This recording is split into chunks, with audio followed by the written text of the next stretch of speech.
Ser podcast. Hoy por hoy Magazine. Ser podcast.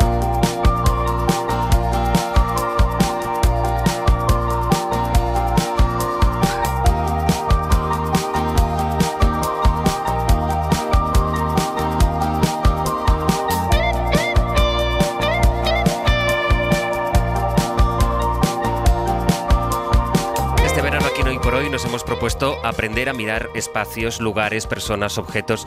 Lo vamos a hacer con profesionales y expertos que nos descubrirán los detalles que los menos avezados pues no vemos o que se nos escapan. La primera mirada la estamos haciendo desde la altura, la terraza de la que tantas veces hablamos aquí en el edificio central de la SER en Madrid, saben que está en la Gran Vía, y desde aquí salimos muchas mañanas para contemplar los tejados, el amanecer, el skyline de Madrid. Vemos edificios rematados con la clásica teja roja, la pizarra negra, otros terminan en azoteas, en cúpulas. Los que más destacan son las torres más altas, los rascacielos, que son aquellos que superan los 100 metros, el pirulí que vemos todas las mañanas cuando nos asomamos. La sensación de Madrid desde la altura es de anarquía, una especie de desorden urbanístico que resulta atractivo a la vista. ¿Qué queremos? ¿Qué pretendemos hacer con esta sección? Pues que aquello que para nosotros seguramente no tenga más ingrediente que una mirada pues yo ahora miro a mi izquierda y veo la ciudad de Madrid. Alguien nos enseñe a mirar distinto, que nos enseñen a mirar distinto el cielo, que nos enseñen a mirar distinto el mar, o que en este caso, que es por donde vamos a estrenar esta sección este verano, que nos enseñen a mirar la ciudad.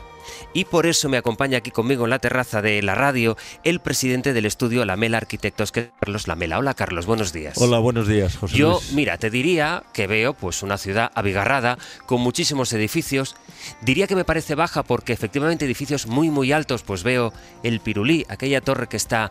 Torre de Valencia. Al lado del Parque del Retiro, ¿correcto? Torre de Valencia. La Torre de Colón. Las Torres de Colón. Antes ves la que casi no se ve, la aguja de la iglesia de la Concepción de la calle Goya. Sí, pero claro, me parece una ciudad baja, digamos, porque hay pocos edificios que sean muy altos. Yo quiero que esta sea una sección en la que tú me enseñes a mirar no Madrid, sino las ciudades en general. Es decir, que todos los oyentes vayan aprendiendo con nosotros para cada una de sus ciudades. ¿Tú ahora mismo qué ves? Es curioso, yo veo una ciudad entrañable, desordenada, pero debido a este caos que tiene, podía ser, si no fuese por los edificios altos, yo siempre digo que podía ser una ciudad árabe, podía ser Tetuán, por ejemplo.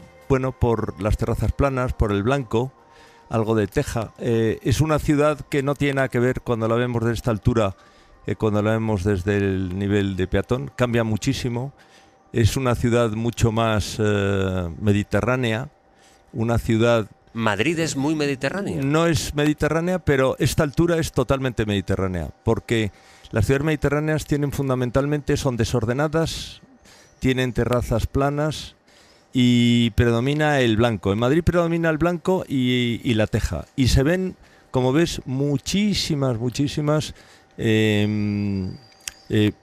cubiertas de pizarra, sí, de pequeños elementos de coronación, de iglesias. Se ven muchísimos, sobre todo mirando hacia el otro lado. Y es curioso porque estamos en la Gran Vía, que como se hizo en los años 20 y fue la eclosión de los rascacielos, pues claro, pues vemos pocos edificios en altura, porque vemos nada más que Torres Colón, vemos Azca muy a lo lejos, pero claro, no nos vemos a nosotros mismos. Vemos el edificio de Telefónica, que fue el edificio más alto de Europa cuando se construyó, fue un auténtico hito. Es curioso que Madrid, que no sea una ciudad de edificios altos, como tú bien has dicho, haya tenido la singularidad de tener durante muchísimos años el edificio más alto de Europa y el edificio de estructura hormigón más alto del mundo. El de la Plaza de España. La Plaza de España, el edificio de España. Carlos, ¿has dado alguna característica de ciudades mediterráneas, ciudades desordenadas? ¿Las ciudades de nuestro país cómo son? ¿Y qué diferencia a Sevilla de Bilbao, por ejemplo?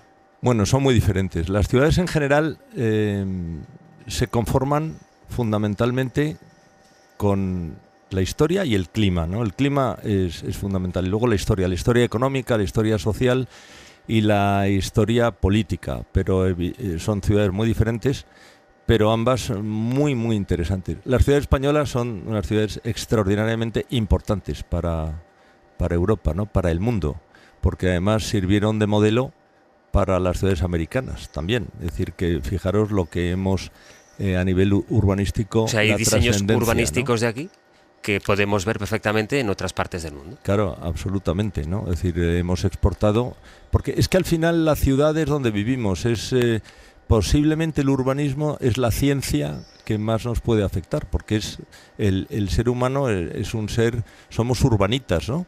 Hemos venido del campo, pero al final nos hemos convertido en urbanitas porque necesitábamos unirnos para dialogar, para relacionarnos, para hacer familia, para comerciar, ¿no? Entonces, una ciudad es algo muy complejo donde vivimos, ¿no? Y ahora que estoy viendo la cantidad de pájaros que hay, por ejemplo, también es sorprendente. Cuando estás abajo en la calle no lo ves, pero ahora ver los gorriones, los vencejos, y dices, qué barbaridad, ¿no? Es decir, qué cantidad de vida hay en una ciudad, y no solo personas, ¿eh?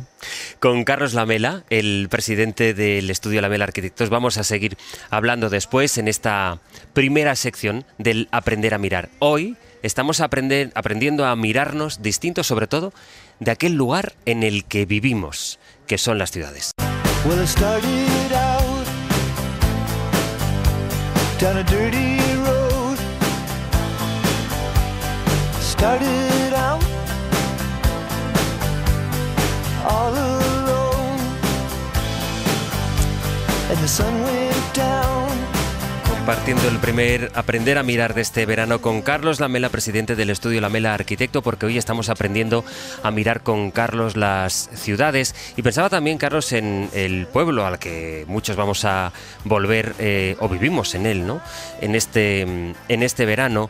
Y esto me hacía pensar en los materiales, en los edificios, ¿no? Ahora los edificios tienen que tener su certificado de eficiencia energética por los materiales con los que están construidos, pero en esta ciudad, nosotros estamos aquí asomados a Madrid, pero si viéramos cualquier otra ciudad, pues no sé, Málaga, si viéramos San Sebastián, o si viéramos también los pueblos del interior de nuestro país, ya estaban construidos con ese tipo de materiales. Es decir, es algo que ya hemos ido haciendo a lo largo de muchos años. Hablabas tú de la historia y al final llegamos aquí como final de una herencia de cosas que mucha gente, mucho antes que nosotros, ya sabía, ¿no? Bueno, es que la arquitectura siempre ha sido una cosa muy básica, ¿no? A veces nos parece muy complejo, pero la arquitectura tiene una historia de decenas de miles de años y es muy sencillo explicarla, ¿no? Es decir, el hombre, para buscar cobijo, pues hace lo que harías tú si te vas al campo y te dejan solo. Lo primero, y empieza a llover, pues resguardarte de la mejor manera. Coges lo que tienes al lado, unas ramas, no sé, si encuentras un trozo de maleza te la pones encima. Entonces, bueno, el hombre empezó así. A medida que se fue sofisticando la sociedad, bueno, pues esas ramas se convirtieron en algo más sólido, en adobe primero, en barro, luego en ladrillo cuando se coció, luego en piedra, y siempre, lógicamente, lo que tenías al lado. Y hacías los muros con la anchura necesaria para no pasar ni calor en verano ni frío en invierno. Por eso la arquitectura siempre ha sido sostenible. La palabra sostenible, que parece que es un invento de nuestra generación, pues no, porque la palabra sostenible es una palabra inherente a la arquitectura en cualquier país y en cualquier ciudad. Antes me hablabas de Sevilla y de Bilbao. Una cubierta general en Sevilla no tiene que ver con las cubiertas que ves en Bilbao, porque en Sevilla llueve mucho menos que en Bilbao, ¿no? Los colores, ¿no? Y de hecho, siempre, pues en el País Vasco estaba el caserío, en Andalucía estaba el cortijo, en Toledo el cigarral, en Cataluña la masía, y eran edificios que se acoplaban fundamentalmente al paisaje, a la economía de la zona y a lo que se fabricaba en la zona. Luego, ¿qué pasa? Que cuando llega el arte moderno, fundamentalmente pintura y escultura, la arquitectura no se quiso quedar atrás y se inventó algo que se le llamó arquitectura internacional en los años 20, que lo que promovía era hacer lo mismo en todo el mundo, con los mismos materiales y con la misma estética. Y eso fue lo que rompió prácticamente la singularidad de la arquitectura en cada lugar y dio origen a la homogeneidad que hoy estamos viendo, que la gente proyecta un edificio que puede estar en Singapur, en Madrid, en Sevilla o en Tokio, ¿no? Y desgraciadamente, pues los arquitectos hemos tenido mucha culpa de eso. Hubo momentos, hablas mucho de la historia y es verdad que, pues si yo ahora veo decías, una ciudad desordenada, ¿no? Y si veo el skyline de Madrid... Gratamente, para mí, gratamente desordenada. ¿Por qué? Bueno, porque este desorden es muy atractivo. Es un desorden entrañable, yo diría, ¿no? O sea, tú cuando subes a una cubierta de París y ves todos los edificios con sus cubiertas perfectas, con sus mansardas, con sus grandes vías Aquí es curioso, no puedes identificar casi en ninguna calle. Ver los edificios y dices, ahí está Colón. Ves el Bernabéu y dices, ahí está la Castellana. Ves la Torre de Valencia y dices, ahí está el Retiro. Pero desde aquí, si no los tuvieses, si hicieses un Photoshop, ¿no? Sí. Y los quitases, yo te diría que es imposible Perderías la saber referencia. dónde están las calles. París te parece aburrida en ese sentido. Bueno, no, París es todo menos aburrido. Lo que pasa es que... Digo urbanísticamente. Claro, no. También es divertida urbanísticamente. Lo que pasa que este desorden tiene gracia, ¿no? Es como, no sé, ese restaurante pequeño que vas y dices, joder, qué agradable es esto, ¿no? Y no tiene que ver con un restaurante ordenado, claro, limpio, tal, no sé. Esto es un poco un chiringuito, Pero ¿no? ese desorden... Un chiringuito de playa. Sí, ese chiringuito explica un poco la historia, ¿no? Es decir, Claro. tú ves una ciudad, sea la que sea, y puedes ir identificando momentos históricos, Totalmente. igual que hacen los arqueólogos según la capa del terreno que van excavando, lo mismo según ves un barrio, una calle u otra. No, absolutamente, porque es que además, tú sabes lo que cambió fundamentalmente en la ciudad, que es una cosa que la gente no ha reflexionado, el ascensor. El ascensor es lo que cambia totalmente la estructura social de la ciudad, porque el ascensor, antes del descubrimiento, del invento del ascensor, todas las clases sociales convivían en el mismo edificio. Los edificios se hacían para que los más adinerados estuviesen abajo, para que no tuviesen que subir escaleras, y los menos pudientes arriba, que tenían que subir y bajar 5 pisos en ascensor. Entonces la ciudad estaba estratificada en horizontal. Pero cuando se inventa el ascensor, los ricos deciden unirse y decir, vamos a tener nuestro edificio solo para nosotros, para cuidarlo nosotros, y entonces a las clases populares se les expulsa al extrarradio. Y por eso pasa de ser la ciudad estratificada horizontalmente a la ciudad radial, que hoy conocemos, ¿no? Pero siempre se había hablado, del piso principal. Claro. Donde vivía el principal. Se le llama el principal y la porque... guardilla, bueno, porque era el piso principal donde normalmente vivía el promotor y el propietario del edificio. Los otros iba alquilando y en la guardilla al final metían normalmente al servicio o a la gente que no podía pagar. Si ya has leído Pulgarcito y 13 Rue del Percebe, ahí se explica perfectamente la historia social de la ciudad, ¿no? Y sin embargo esa división, no solo histórica, sino también por clase social o por nivel de renta, también se ve en la ciudad todavía a día de hoy. Hombre, por supuesto. Más cómo está el precio de la vivienda. Claro. Y se ve, y desgraciadamente cada vez se va a ver más. Porque como tú dices, la vivienda, que es el exponente máximo de la necesidad humana, y sobre todo en un país como España, que tiene ese concepto de propiedad tan arraigado, es la preocupación máxima de los españoles el tener su vivienda y el tener la vivienda mejor posible. Claro, evidentemente en una ciudad se ve perfectamente. También es cierto que hoy los barrios que antes eran populares ya no son tan populares, porque la calidad de la arquitectura y del urbanismo en general, sobre todo desde el punto de vista técnico, ya es tan bueno que no hay diferencia entre la arquitectura social y la arquitectura, digamos, de venta libre. Podríamos hablar que la diferencia está en la cantidad de metros cuadrados, pero la calidad de la construcción ya, debido al código técnico de las exigencias administrativas, es muy alta. Hemos vivido épocas de ensanches en los que las ciudades crecían con grandes calles para que no hubiera ningún tipo de enfermedad, para que la gente pudiera vivir bien, según se fue desarrollando la burguesía especialmente. Luego vivimos épocas de mucha emigración del campo a la ciudad en el desarrollismo, años 50, 60, como a partir de chabolas y de barrios de chabolas se construyeron barrios que ahora están consolidados. Urbanísticamente, ¿en qué punto dirías que está España ahora mismo? Pasamos la crisis de 2008, estamos con un problema muy acuciante que seguramente es el primer problema social que tiene este país, que es el acceso a la vivienda. Urbanísticamente, Carlos, ¿en qué punto estamos? Es decir, ¿Las ciudades pueden seguir creciendo al ritmo en que lo han hecho en las décadas anteriores? ¿Tenemos que hacer más atractivo el hecho de que la gente pueda instalarse en ciudades medias, en pueblos, y abandonar la idea de todos tienen que vivir o mucha gente tiene que vivir en la ciudad? ¿En qué punto dirías que estamos y hacia dónde debería ir nuestro país? Bueno, es una pregunta que daría para una respuesta de un día, ¿no?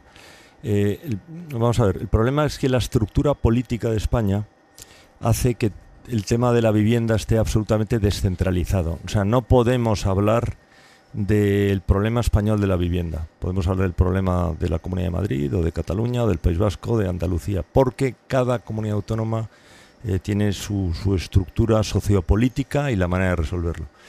En plan general, si quisiésemos hacer un macro, España está creciendo. Algunas ciudades, por ejemplo, Madrid va a ganar aproximadamente 1 millón de habitantes en los próximos 10 años, un crecimiento enorme. Una barbaridad eso. 100.000 habitantes por año, porque se ha convertido en un polo de atracción tremendo, no solo para España. Es decir, Madrid ya es claramente la segunda ciudad de Europa, detrás de París, el gran polo del sur de Europa, la gran urbe del sur de Europa, y está concitando un gran atractivo, con lo cual va a haber que solucionarlo de forma complicada. ¿Por qué complicada? Porque ya Madrid, el municipio de Madrid ya ha acabado su suelo.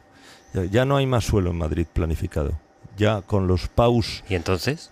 Bueno, pues claro, eso es lo que tendremos que ver. No será... Perdona, me refiero a Madrid municipio.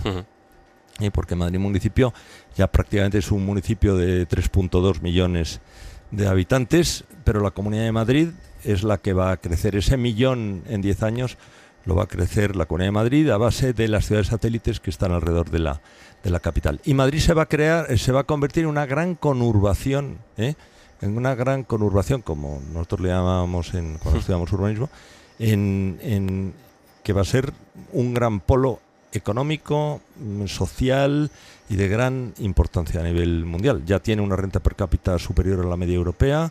Es una ciudad... Sí, pero hay que poder vivir. Claro, entonces... Hay que poder vivir bien. Claro. Hay que poder comprarse o tener una casa digna. Evidentemente. Eso va a surgir en las ciudades satélites. Ciudades satélites que estén no muy próximas, porque esas ya están teniendo los mismos problemas que Madrid capital, es decir, no va a ser Móstoles, Fuenlabrada, Alcorcón, posiblemente pues ya haya que ir a Villalba, Torrelodones, en fin, y una segunda corona, ¿no? Una segunda corona situada a 30 kilómetros. Yo creo que los temas van por ahí. El resto de ciudades, pues España, las ciudades medias y pequeñas no crecen prácticamente nada. Casi todo el incremento de población se acumula en las grandes ciudades. La fachada mediterránea, fundamentalmente, Madrid y Barcelona, pero Zamora o León, Oviedo u Orense, pues son ciudades que no van a tener ese problema. Es decir, con pocos miles de viviendas lo van a resolver. En Madrid estamos hablando de decenas de miles. Me ha llevado, Pepe, que eres un gran enamorado de Italia. Cierto. ¿Todo lo que se puede aprender o saber o deducir de la arquitectura está también en ese país al que se mira tanto? Por supuesto, es decir, no solamente a nivel religioso somos católicos, apostólicos y romanos en mayor o menor medida, digo romano, sino que Italia culturalmente es la cuna del arte, es la cuna de la arquitectura, es el crisol, el gran crisol de Europa, y evidentemente todo lo que conocemos y vivimos ha venido de Italia. ¿Tú dirías, Carlos, que sé que es una pregunta muy genérica y muy difícil de responder, pero que a España le sobra cemento? Bueno, es una buena pregunta. En algún momento yo creo que ha sobrado, yo creo que ahora no. Y si ha sobrado, que posiblemente sobró, hay que reciclarlo. Es decir, tenemos que hacer un país más bonito, en el sentido que creo que nos hemos descuidado los arquitectos en algunas circunstancias, pero todo tiene solución. En las rotondas, por ejemplo. En las rotondas, por ejemplo. Sí, bueno, yo creo que hemos hecho un urbanismo muy mejorable y tenemos que tomar decisiones muy importantes. Tenemos que redensificar las ciudades. ¿Eso qué significa? Construir más viviendas en zonas donde hoy no se puede construir viviendas porque el planeamiento no lo permite.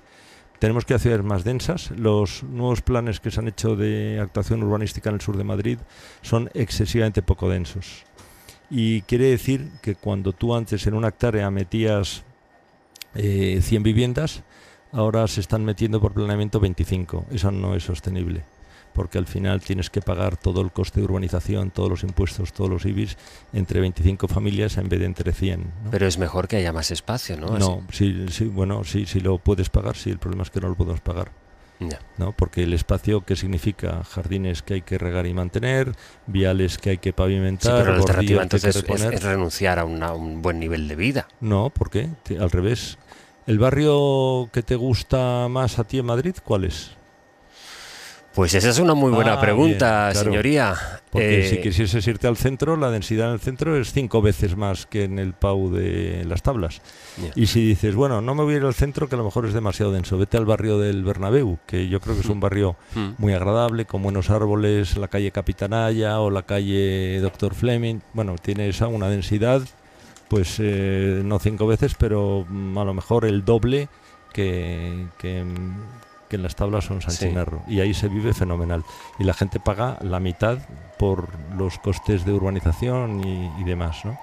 Todo tiene su equilibrio. Te agradezco mucho que en un 16 de julio hayas cometido la temeridad de someterte a este sol, porque arquitectónicamente el toldo este es a todas luces, hace, pero no nos evita el calor propio también de la época. Yo te aconsejaría instalar aquí un ventilador de techo que iría fenomenal. Ya, mira, bastante lío tengo yo como para hacerme responsable también de los ventiladores de la casa. Esto en la ventanilla correspondiente. Bueno, Carlos Lamela, muchísimas gracias por acompañarnos. Para no perderte ningún episodio, síguenos en la aplicación o la web de la SER, Podium Podcast o tu plataforma de audio favorita.